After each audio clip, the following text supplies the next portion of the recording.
ವೀಕ್ಷಕರಿಗೆಲ್ಲ ನಮಸ್ಕಾರ. ನಾನು ಅಯ್ಯಂಗಾರ್ ಫುಡ್ಸ್ ಇಂದ ಗೀತಾ ಶೇಷಾದ್ರಿ ಮಾತಾಡ್ತಾ ಇರೋದು. ಈ ದಿವಸ ನಾನು ಮೂಲಂಗಿ ಪಲ್ಯ ಮಾಡಿ ತೋರಿಸ್ತಾ ಇದ್ದೀನಿ. ಅದನ್ನು ಹೇಗೆ ಮಾಡೋ ಪದಾರ್ಥಗಳು ಏನೇನು ಬೇಕು ಅಂತ ಹೇಳ್ತೀನಿ, ನೋಡ್ಕೊಳ್ಳಿ. ಮೂಲಂಗಿ ಒಂದು ಬಟ್ಲಲ್ಲಿ ತಗೊಂಡಿದ್ದೀನಿ. ಅದಕ್ಕೆ 1 ಟೇಬಲ್ ಸ್ಪೂನ್ ಎಣ್ಣೆ, ಒಗ್ಗರಣೆಗೆ ಸಾಸಿವೆ, 1 ಸ್ಪೂನು ಕಡಲೆಬೇಳೆ ಉದ್ದಿನಬೇಳೆ ಟೇಬಲ್ ಸ್ಪೂನು, 2 ಬ್ಯಾಡಗಿ ಮೆಣಸಿನ್ಕಾಯಿ, ಮತ್ತು ಅದಕ್ಕೆ ಉಪ್ಪು, ಕರಿಬೇವಿನ ಸೊಪ್ಪು, ಮತ್ತು ಒಂದು ಸ್ವಲ್ಪ ಸಕ್ಕರೆ. ಇದು ಪಲ್ಯ ಬೆಂದಾದ್ಮೇಲೆ ಸ್ವಲ್ಪ ತೊಗರಿಬೇಳೆ, ಸಾರಿಗೆ ಹಾಕೋ ತೊಗರಿಬೇಳೆ ಇರುತ್ತಲ್ಲ, ಅದನ್ನು ಬೇಯಿಸಿ ಒಂದು ಬಟ್ಲು ಇಟ್ಕೊಂಡಿದ್ದೀನಿ. ಒಂದು ಅರ್ಧ ಮುಕ್ಕಾಲು ಬಟ್ಲಷ್ಟು ತೆಂಗಿನಕಾಯಿ ತುರಿ ಇಟ್ಕೊಂಡಿದ್ದೀನಿ.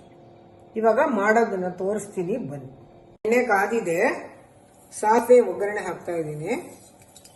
ಸಾಸಿವೆ ಒಗ್ಗರಣೆ ಹಾಕಿದಾಗ ಒಂದು ಪ್ಲೇಟ್ ಮುಚ್ಚಿಬಿಟ್ರೆ ಹಾರಲ್ಲ ಪೂರ್ತಿ. ಇದಾದ್ಮೇಲೆ ಕಡಲೆಬೇಳೆ ಉದ್ದಿನಬೇಳೆ ಒಣಮೆಣಸಿನ್ಕಾಯಿ ಬ್ಯಾಡಿಗೆ ಹಾಕ್ತೀನಿ. ಸ್ವಲ್ಪ ಜನ ವೀಕ್ಷಕರು ಕೇಳಿದ್ರು ಫೋನ್ ಮಾಡಿ, ಈ ಥರ ಮೂಲಂಗಿ ಪಲ್ಯ ಮಾಡಿ ತೋರಿಸಿ ಅಂತ, ಅದಕ್ಕೋಸ್ಕರ ಮಾಡ್ತಾ ಇದ್ದೀನಿ. ನೋಡಿ, ಕಡಲೆಬೇಳೆ ಉದ್ದಿನಬೇಳೆ, ಒಣಮೆಣಸಿನ್ಕಾಯಿ ಮತ್ತೆ ಕರಿಬೇವಿನ ಸೊಪ್ಪು.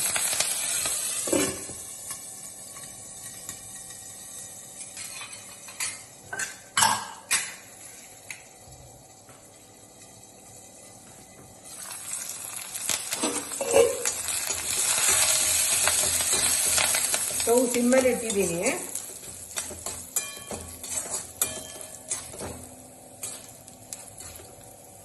ಇವಾಗ ಮೂಲಂಗಿ ಹಾಕ್ತಾ ಇದ್ದೀನಿ.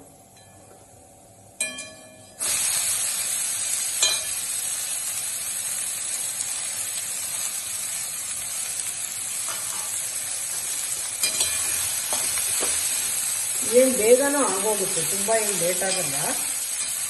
ಆರೋಗ್ಯಕ್ಕೆ ತುಂಬ ಒಳ್ಳೆಯದು, ಮಕ್ಕಳಿಗೆ ದೊಡ್ಡವರಿಗೆ ಮೂಲಂಗಿ ತುಂಬ ಒಳ್ಳೆಯದು.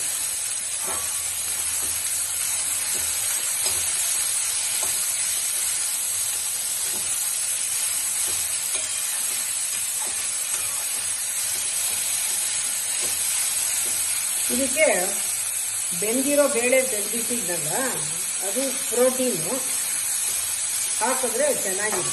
ಅದಕ್ಕೋಸ್ಕರ ಬೇಕಂದ್ರೆ ಹಾಗೆ ಮಾಡ್ಕೋಬಹುದು. ನಾನು ಬೇಳೆ ಹಾಕಿ ಮಾಡೋ ಅಭ್ಯಾಸ ಇರೋದ್ರಿಂದ ಬೇಳೆ ಹಾಕ್ತಾ ಇದ್ದೀನಿ. ನೀರು ಹಾಕ್ತಾ ಇದ್ದೀನಿ.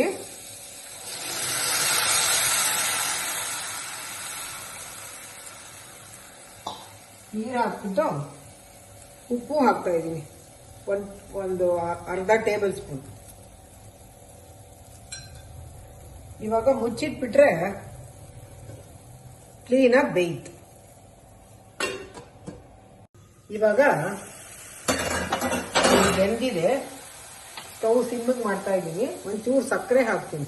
ಮೂಲಂಗಿ ಸ್ವಲ್ಪ ಘಾಟ್ ಇರುತ್ತಲ್ವಾ, ಅದಕ್ಕೆ ಒಂಚೂರು ಸಕ್ಕರೆ ಹಾಕಿದೆ. ಇವಾಗ ತೆಂಗಿನಕಾಯಿ ಹಾಕ್ತಾ ಇದ್ದೀನಿ. ಒಂದು ಬಟ್ಲು ಒಂದು ಅರ್ಧ ಮುಕ್ಕಾಲು ಬಟ್ಲು ತೆಂಗಿನಕಾಯಿ.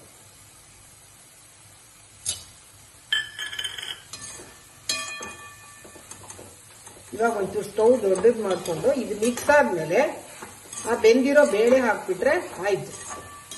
15 ನಿಮಿಷದಲ್ಲಿ ಆಗುತ್ತೆ ಈ ಪಲ್ಯ.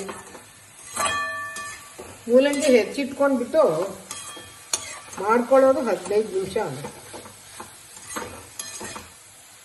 ಚಪಾತಿ, ದೋಸೆ, ರೊಟ್ಟಿ ಎಲ್ಲದಕ್ಕೂ, ಅನ್ನಕ್ಕೆ, ಸಾರನ್ನಕ್ಕೆ ನೆಂಚ್ಕೊಳ್ಳೋಕ್ಕೆ ಎಲ್ಲದಕ್ಕೂ ತುಂಬ ಚೆನ್ನಾಗಿರುತ್ತೆ.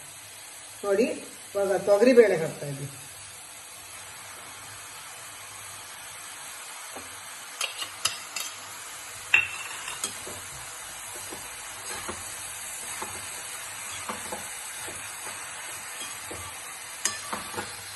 ಆಯ್ತು, ಇಷ್ಟೇ ಆದರೆ ಪಲ್ಯ ಮುಗೀತು.